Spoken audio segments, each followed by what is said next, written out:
Bueno, y así vivimos un mundial donde la selección mexicana tenía una expectativa quizá tan baja, un proceso incierto, con un técnico que llega a rescatar un poco lo que no se pudo construir con procesos, etcétera. Y había muchas dudas: ¿a qué va México al mundial? ¿Es un mundial en casa? ¿Aprovechar condiciones, etcétera? Y finalmente se hace una primera fase perfecta, sin recibir gol, se llega contra Ecuador, un Ecuador muy respetable por sus jugadores, pero abajo en el ranking como las otras tres selecciones. México le gana a Ecuador y luego llega contra Inglaterra y la vende muy cara contra Inglaterra, y la sensación que queda en la gente es: la selección mexicana cumplió en este mundial. ¿Alguien está de acuerdo en que no cumplió la selección mexicana? No cumplió, partiendo de que había sido local en el 70 y en el 86 y había llegado a cuartos de final, top 8 del mundo. Yo escuché a Javier Aguirre declarar que esa era la intención, meterse al top 8, a los cuartos de final. Y entonces diría Javier que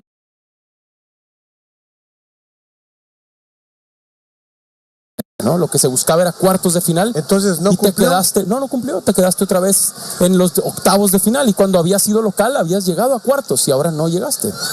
Entonces no cumplió. Fue de menos a más México. ¿Pero para ti cumplió? No cumplió. No, se quedó en octavos de final. Ya no entendí, es que no dije que si fue buena actuación, ¿cumplió? No cumplió. Es que si México siempre ha estado en ese lugar más pero o menos. cuando es local, cuartos de final. Por eso la posición histórica es 13. Formato, la posición histórica es 13 y hoy quedó 9. No, con otro formato. Para mí rebasó la expectativa y con creces. Por lo menos las mías. Bueno, a ver, creces. Okay, ahora nos dices, ¿ustedes creen que cumplió? La palabra es cumplió.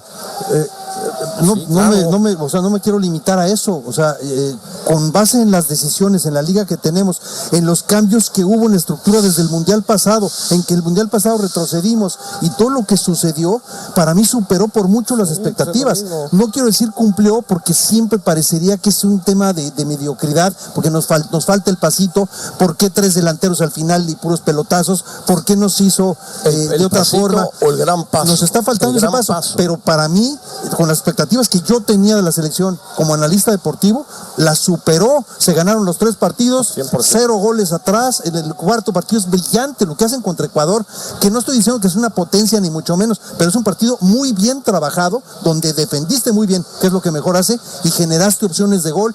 Después contra Inglaterra, ahí sí que viene la confusión, ¿no? ¿Por qué no damos ese paso si fuimos superiores, tenemos un hombre más, mucho tiempo, y caímos un poco en lo mismo? Pero mis expectativas quedaron superadas. ¿Dices confusión o más bien por qué te vas a confundir? ¿Más bien es el nivel de unos y de otros? No, confusión, para mí no estuvo bien manejada. Lo vimos ayer, ¿con quién lo vimos?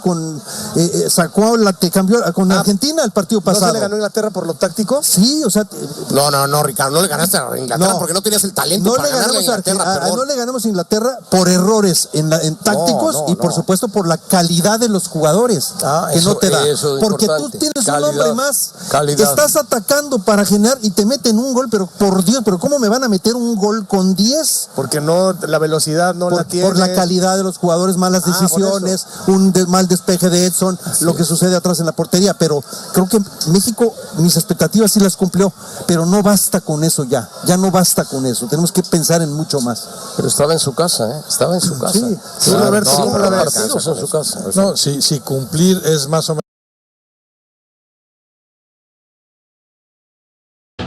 Out there yesterday, Roger, you don't share that feeling? I mean, it was a little bit like watching The Last Dance, and at the end, Michael Jordan, Scottie Pippen just decided to transform into Bill Laimbeer, deliver a few elbows. Yeah. But again, what is football? It makes you feel things. And watching that at the end, I thought it was fascinating. It's very, very Argentinian. If you look at this tournament, in Argentina, they love the skill, the gambetta, the dribble. They also love the dark arts. They really appreciate it. When England finally beat them at a World Cup by diving for a penalty in 2002, which David Beckham converted, instead of being outraged in the Argentinian media, all the headlines were, the English, they've learnt. They were like applauding our cheating.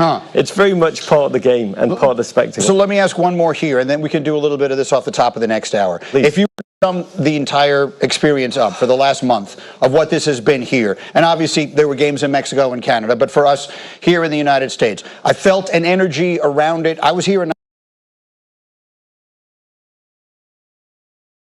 1984. I covered the games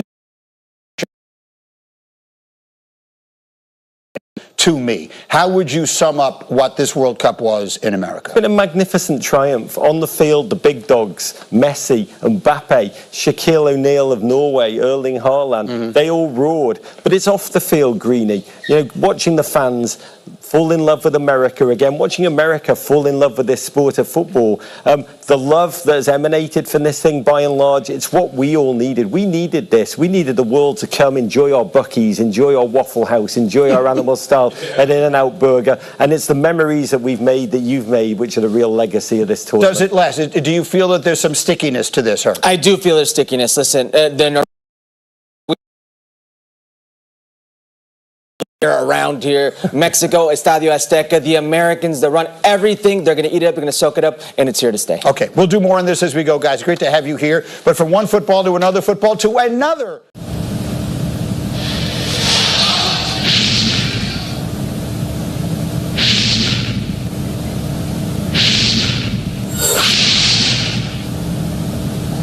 Taurasi has gotten it going in the fourth for Phoenix.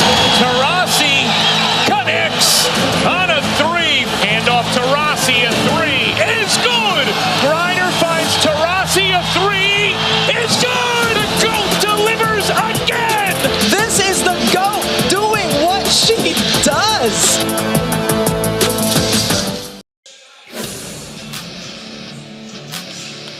Back in Rock Hill, inside the Sports and Events Center, ACL World Championships presented by Camping World. Congratulations again to Pat Sim and Terry Mathis winning in doubles, and look who's back. Pat Sim now with the chance of the sweep to win doubles and singles. So big moment coming up for Pat Sim. You know, the old saying in the ACL is anyone can play and anyone can win. And every player in the ACL has their own unique story, but few stories are as harrowing as Pat Sim's.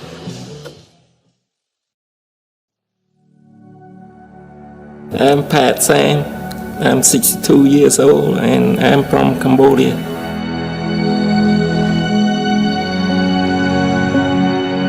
In 1979, that's when the war started.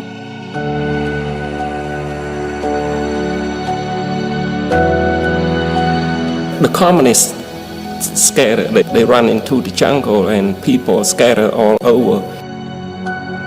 All my family used to fight the communists. They came back home every time they have a chance. They always talk how it was, you know. They got surrounded, they just stay in the bunker for like 2 weeks with nothing to eat. They waiting for you to come out and they will shoot. All my family, they all died in the war. My parents gone, my one brother and 2 sisters gone. My dad, he's the last one who passed away, and he told me whatever happened to our country in the future. He said, don't go east, just run to west. West is Thailand, and that's why I just run to Thailand by myself.